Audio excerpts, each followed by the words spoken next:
नमस्कार फ्रेंड्स, कैसे हैं आप सब। आशा करता हूँ सब बहुत अच्छे होंगे। इंग्लिश की इस कड़ी में आज हम एक इम्पोर्टेंट पोइम डिस्कस करने जा रहे हैं और उस पोइम का नाम है द लेबनटॉप। क्या नाम है? द लेबनटॉप, और जो टेड ह्यूज ने लिखी है। टेड ह्यूज साहब है, वो काफ़ी इंपॉर्टेंट पॉइंट है इंग्लिश लिटरेचर के, परंतु यहाँ पे हमें लिटरेचर में इतना डीप में नहीं जाना। आप तो सिर्फ इतना याद रखो कि जो लेबनटॉप है वो टेड ह्यूज ने लिखी है। तो अब हम शुरू करते हैं लेबनटॉप की शुरुआती लाइन्स। और उससे पहले मैं ये बता दूं, लेबनटॉप एक प्रकार का पौधा होता है, एक प्रकार का छोटा सा वृक्ष होता है, ठीक है। और उसके पीले पीले फूल आते हैं, ठीक है, पीले कलर के उसके फूल आते हैं। एक ऐसा पौधा होता है और उसके ये ऐसे पीले पीले फूल आते हैं, ठीक है। इसको लेबन बोलते हैं, इसको लेबन बोलते हैं, ठीक है। और ऐसा कहा जाता है कि इसकी कुछ एक जो इस लेबनटॉप की कुछ एक जो किस्में होती है, उसके ये जो फूल होते हैं थोड़े पॉइजनस होते हैं। तो इतना ज़्यादा डीप में जाने की जरूरत नहीं। आप तो ये ध्यान रखो कि ये लेबनटॉप ऐसा एक मतलब छोटा पेड़ होता है जिसके पीले फूल होते हैं। कैसे फूल आते हैं? पीले, ठीक है, येलो, ठीक है। ऐसा एक लेबनटॉप होता है, मतलब लेबन होता है। ये जो आपकी पोइम है ना, ये लेबनटॉप, इसके टॉप यानी ऊपरी सिरे की, मतलब ऊपरी सिरे को लेके जो टेड ह्यूज साहब है, इन्होंने इसका टाइटल दिया है लेबन टॉप यानी लेबन। और इसको हिंदी में अमलतास बोलते हैं। क्या बोलते हैं? लेबन को हिंदी में अमलतास बोलते हैं। अमलतास का पौधा या अमलतास का पेड़ ऐसे बोलते हैं, ठीक है। तो शुरू करते हैं इस पोएम की शुरुआती lines, beginning lines. The Lebon top is silent. तो पहली लाइन है लेबन टॉप इज साइलेंट। वो जो लेबन है, ठीक है, उसका टॉप है वो बिल्कुल एकदम साइलेंट। साइलेंट का मतलब एकदम चुप है, शांत है, ठीक है, एकदम ऐसे साइलेंट है, ठीक है। क्वाइट स्टिल, अभी तक बिल्कुल स्थिर है। स्टिल का मतलब होता है स्थिर। ये जो शब्द है ना स्टिल, इसका मतलब होता है स्थिर, बिल्कुल ही स्थिर है, ठीक है। In the afternoon yellow September sunlight. In the afternoon, और बात हो रही है दोपहर की, और कौन से महीने की? सितंबर। और जो सनलाइट है वो कैसी है? येलो है। जो सनलाइट है वो येलो हो जाती है। कैसी हो जाती है? येलो, ठीक है, पीले कलर की, ठीक है। A few leaves yellowing, a few leaves yellowing. कुछ एक पत्तियां है वो येलोइंग यानी येलो कलर की हो गई है, यानी पीले पर, कुछ एक पत्तियां वो पीली पड़ गई है, ठीक है। येलोइंग यानी पीली पड़ जाना। येलोइंग का मतलब होता है पीली पड़ जाना, ठीक है। यहाँ पे ये जो पत्तियां है कुछ एक वो पीली पड़ गई है।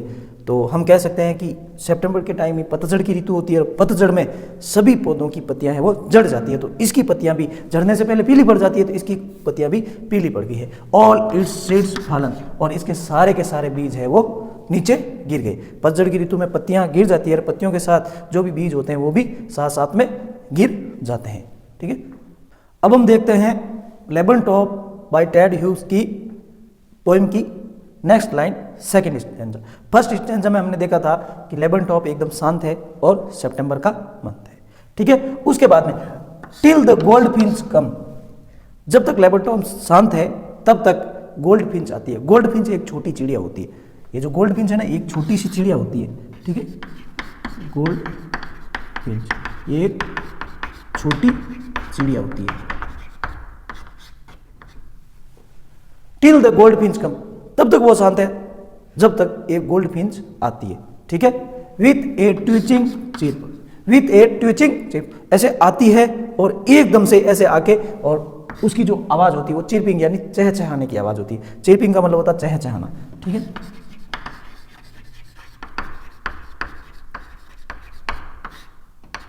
वो एक चहचहाने की आवाज के साथ एकदम से ट्विचिंग का मतलब होता है एकदम से उसके अंदर ऐसे आती है, ठीक है। वो जो पेड़ होता है, पेड़ के एकदम से ऐसे अंदर आती है। ए सडननेस, अचानक से। सडननेस का मतलब होता है एकदम से, अचानक से, ठीक। ए इंस्टॉलमेंट यानी एकदम से चौकन्ना हो जाता है, ठीक है। इंस्टॉलमेंट का अर्थ होता है चौकन्ना हो जाना।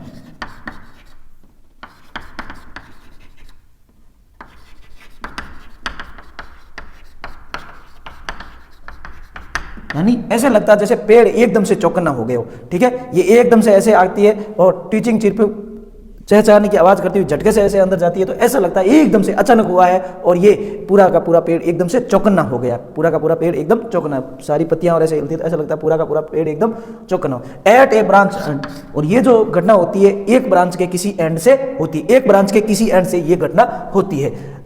Then sleek as a lizard, sleek as a lizard, lizard का अर्थ होता है छिपकली, फिर छिपकली जैसे चलती है ना उसी प्रकार ये ऐसे स्लीक होती है, ठीक है।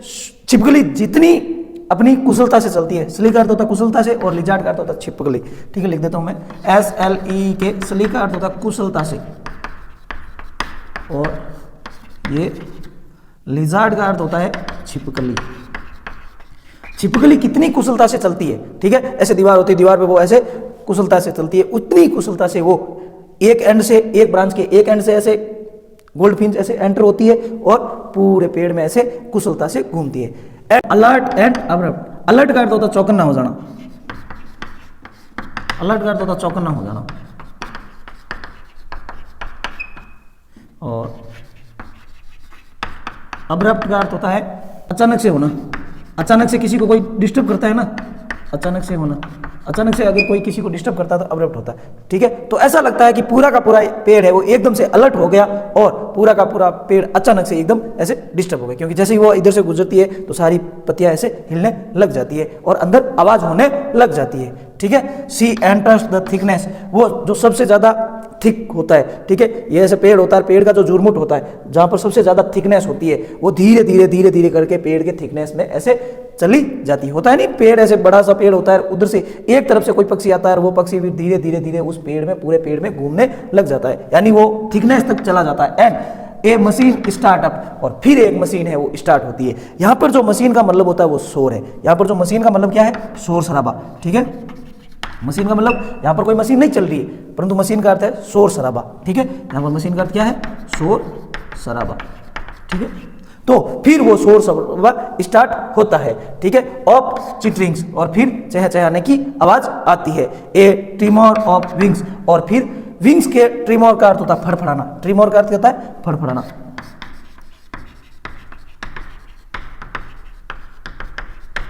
फिर जो विंग्स है वो विंग्स फड़फड़ाती है तो उसकी आवाज आती है। And trilling the whole tree trembles, और उसमें फिर ट्रिलिंग यानी किसी प्रकार के स्वर की आवाज आती है, ट्रिलिंग का मतलब किसी प्रकार की आवाज आना। तो जैसे ही वो अंदर जाती है तो अंदर से उसके चहचहाने की और उसके चलने की आवाज आती है। ट्रिलिंग का अर्थ होता है आवाज आना, आवाज आना, ठीक है, किसी प्रकार की आवाज आती है। The whole tree trembles and thrills, पूरा जो पेड़ है, पूरा जो ये लेबन टॉप वाला जो पेड़ है वो पूरा का पूरा हिलने लग जाता और थ्रिल आनंदित हो उठता। थ्रिल का मतलब होता है आनंद, आनंदित हो जाना, थ्रिल का मतलब होता है आनंदित हो जाना, पूरा का पूरा पेड़ आनंदित हो जाता, पूरा का पूरा पेड़ ऐसे थ्रिल हो जाता है। It is the engine of her family, ये उसके फैमिली का इंजन है। इंजन का अर्थ होता है पूरी कार्य प्रणाली, यानी वो अपनी फैमिली के लिए कुछ दाना लेके, उसके अंदर उसका घोंसला है और घोंसले में जो बच्चे बैठे हैं वो बच्चों के लिए आती है, उस घोंसले में बच्चों को वो क्या करती है, दाना खिलाती है। तो वो उसकी फैमिली का कहीं ना कहीं इंजन है, ठीक है। इंजन जैसे काम करता ना वैसे ही वो काम करे, वो कहीं ना कहीं उस फैमिली का इंजन है, ठीक है। सी स्ट्रोक इट फुल, और इंजन में एनर्जी कहां से मिलती है, स्टॉक से मिलती है, तो वो इस इंजन को स्टॉक देती है। कहने का मतलब है कि अपने परिवार को वो कहीं से खाना लाके खिलाती है और अपने परिवार का वो भरण पोषण करती है। यहाँ पर स्टॉक अर्थ होता है भरण पोषण करना, ठीक है, वो अपने परिवार का भरण पोषण करती है। And plate out to a branch and, और फिर एक ब्रांच से जैसे ही घुसी और उसी प्रकार दूसरे ब्रांच के एंड से वो वापस वहां से उड़ जाती है, वहां से उस पेड़ से निकल जाती है। शोइंग हर बैड फेस आइडेंटिटी मार्क, और उसका जो फेस है ऐसे लग रहा है जैसे उसने फेस पे ऐसा मास्क पहन रखा है, ठीक है, बैड यानी ऐसे धारीदार, ठीक है। आपने गोल्ड फिंच देखी होगी, गोल्ड फिंच के चेहरे पे ऐसे धारीदार ऐसे मास्क टाइप बना, तो उसके चेहरे पर धारीदार ऐसे नकाब पहना हुआ है, ठीक है। तो अब हम देखते हैं इसमें कुछ एक लिटरेरी डिवाइसेज यूज हुए। देखो यहाँ पर ट्री ट्रेम्बल्स थ्रिल्स, तो यहाँ पर कहीं ना कहीं एलिट्रेशन यूज हुआ। इस लाइन में क्या यूज हुआ है, एलिट्रेशन, क्या यूज हुआ है, एलिट्रेशन, ठीक है। और इस पूरे के पूरे यहाँ देखो, यहाँ it is the engine of her family, तो इसको कहीं ना कहीं इंजन के साथ कंपैरिजन किया तो मेटाफोर का यूज हुआ है। इस लाइन में क्या यूज हुआ है, मेटाफोर, मेटाफोर का यूज हुआ है, ठीक है। तो these are the last lines of laburnum top by Ted Hughes. तो लास्ट लाइन में टेड ह्यूग्स सर क्या कहना चाहते हैं, देखो। Then with eerie delicate whistles chirpy whisperings. ये जो है ना ईरी, ईरी का अर्थ होता है रहस्यमय, ईरी का मतलब होता है रहस्यमय,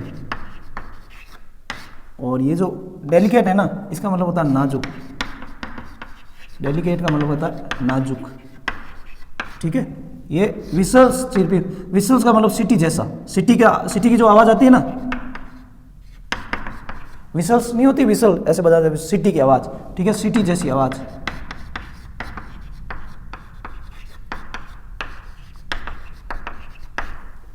और चिरप का हम पहले से ही है, चहचहाने की आवाज पहले से ही हम लिख चुके हैं। और विस्परिंग,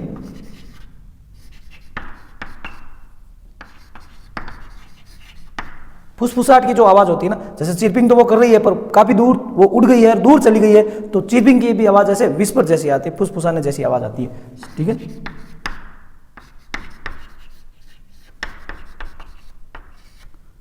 फुसफुसाहट जो कान में हम ऐसे किसी के कान में, एक दूसरे कान में हम बातें करते हैं ना, तो वो विस्परिंग्स होती है, ठीक है, फुसफुसाहट, ठीक है।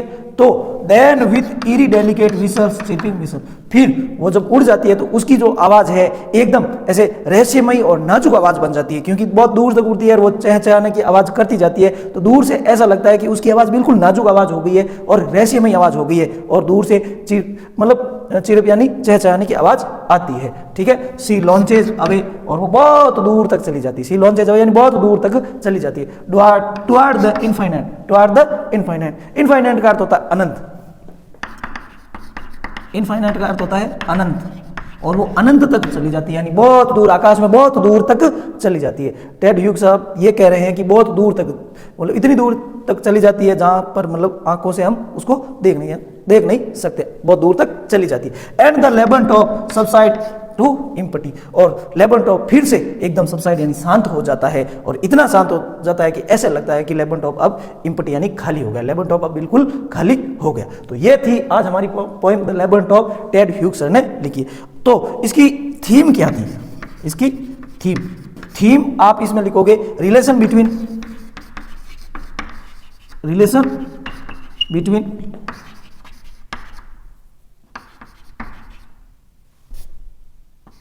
Lebon and